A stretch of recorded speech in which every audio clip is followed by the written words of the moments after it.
Blake Lively is no stranger to the spotlight, but lately she's been trending for all the wrong reasons. Imagine promoting a film about domestic violence and somehow making it all about your hair brand and husband. Well, Blake did just that, and netizens are not happy. She's being accused of trivializing the serious subject matter of her latest film, It Ends With Us, by focusing more on her brand and image than on the movie's central theme of DV. But that's not all. Reports have surfaced that Blake and the rest of the cast completely snubbed the film's director, Justin Baldoni, during the promotion. It was as if he didn't exist. And when Blake started facing criticism, she played the victim, accusing Justin of everything from fat-shaming to holding kisses too long on set. Fans are now digging up old stories, and it turns out Blake might have been a mean girl all along. From awkward interviews that left reporters wanting to quit their jobs to diva-like behavior on set, Blake's carefully crafted image is unraveling, and the internet is canceling her faster than you can say Deadpool. Are we witnessing the downfall of Blake Lively in real time? Stay tuned, because this scandal is just getting started.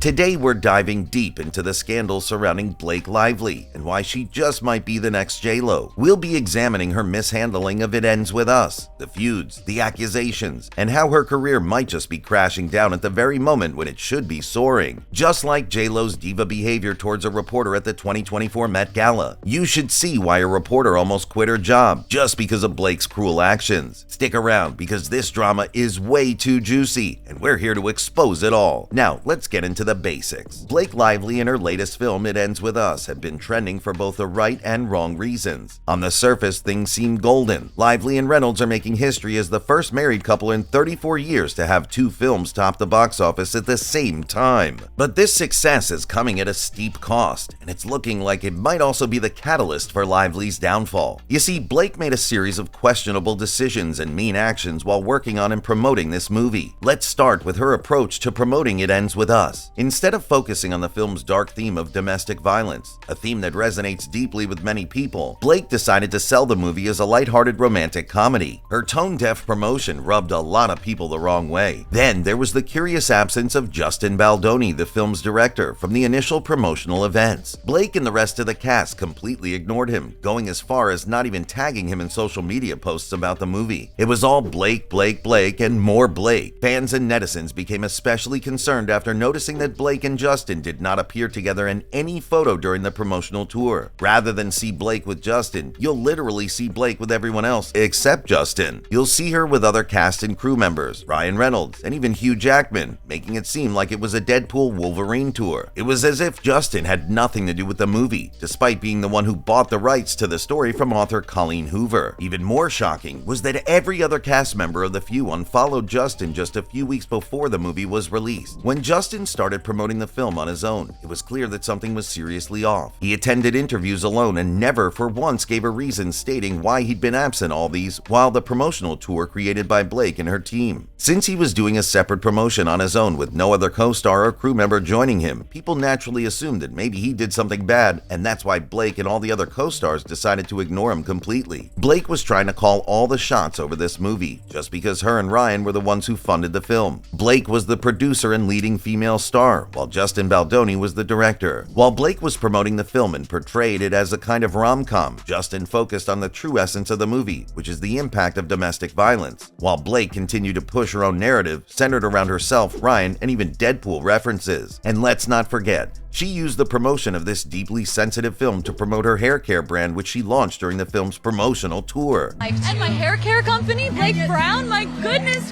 gracious! It was all about her image, her brand, and her career, while Baldoni was the only one actually talking about the real issues the movie was supposed to highlight. Fans were so mad at her insensitivity that one commented, "The audacity to say by hair care company, a movie about domestic voice that could have made some impact has been turned into a floral mockery." Not once did she mention anything related to the issues the book movie is about. All she could talk about was her hair care line and booze company. In interviews, Baldoni went out of his way to praise Lively and the rest of the cast, which only only made the snub from Blake and her team even more glaring. This isn't my night. This is a night for all the women who we made this movie for. This is a night for Blake. This is a night for Colleen. It was like they were living in two different realities, and for a moment, everyone thought that Justin was the one at fault. After all, if the entire cast and crew were siding with Blake, surely she must be in the right? But then the truth started to leak out. It turns out that Blake had major disagreements with Justin over the creative direction of the film. She wanted to downplay the seriousness of domestic violence, turning the film into more of a rom-com. Justin, however, wasn't having it. He believed the film should stay true to the book's message and not shy away from the harsh realities of domestic abuse. The tension between them escalated to the point where two different cuts of the movie were produced, one by Justin and another by Blake. Blake wasn't pleased with the final cut or film that Baldoni came up with, and therefore decided to hire Deadpool's editor, a comic editor, to produce a different version of the movie. When both versions were screened for test audiences, it was Justin's versions that won out, and that's the version we all have today. Blake's attempt to water down the film was not well received by the audience, and apparently she was angry because of this and blamed Justin. But Blake wasn't done trying to control the narrative. In a move that shocked everyone, she had her husband Ryan Reynolds rewrite parts of the script without the screenwriter even knowing about it until the premiere. This blindsiding of the screenwriter was just another example of how Lively was willing to throw anyone under the bus to get what she wanted. After her version of the movie was rejected, she decided to leave Justin out of the promotion altogether, punishing him for not giving in to her demands. Fans were outraged when they realized that Blake and her team had deliberately and cruelly ignored Justin simply because of a difference in creative vision. The backlash was swift and intense. In an attempt to divert attention from her role in this drama, Blake played the victim card, accusing Justin of fat-shaming her and holding kisses too long during filming. But her accusations didn't hold up under scrutiny. Blake claimed that Justin fat-shamed her for her postpartum body when he asked an on-set trainer how he could train enough to avoid hurting his back when he lifts Blake based on a scene where he has to. When Blake heard of this, she believed he was fat-shaming her. However, she refused to acknowledge that Justin was only asking the trainer because Justin has a history of back problems from a back injury. And oh, it is quite ironic that Blake accused him that he held kisses too long in a scene, when in fact she was the one who taught and directed Justin on how to romantically hold and kiss her. Clips of Blake teaching Justin how to hold and kiss her during scenes quickly went viral, exposing her claims as dubious at best. It was clear to everyone that this was just another PR stunt to save face, but it only made things worse. And when that didn't work, Blake did a complete 180, suddenly starting to talk about the importance of the film's domestic violence theme. She even posted hotline numbers for victims of domestic abuse, but by then, it was too late. Everyone saw it for what it was, damage control. But this wasn't the first time Blake had shown her toxic side either. One particularly shocking incident resurfaced recently, where a reporter shared that she felt so uncomfortable during an interview with Blake that she almost quit her job. Blake reportedly made her feel inferior and unwelcome, much like how Jennifer Lopez treated a reporter at the 2024 Met Gala. Congrats on your little bump.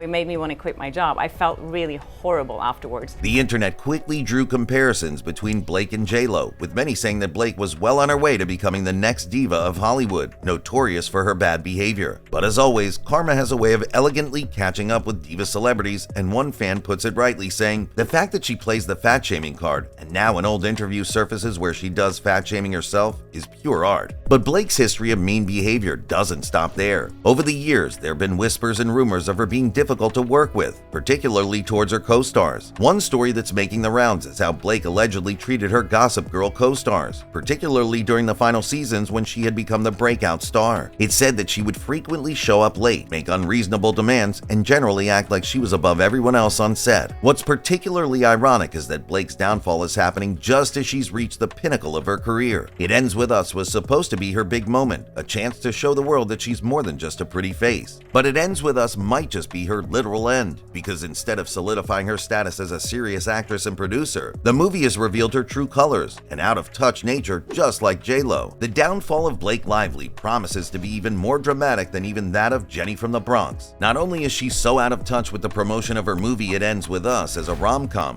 but she also deliberately tried to sabotage the good fame of the only person who promoted the film the right way, Justin Baldoni. After unsuccessfully seeking our sympathy by playing the victim through fat-shaming and harassment, it turns out that Blake has been a mean girl for several years. We just didn't notice. And a reporter almost quit her career simply because of how mean and nasty Blake can truly be.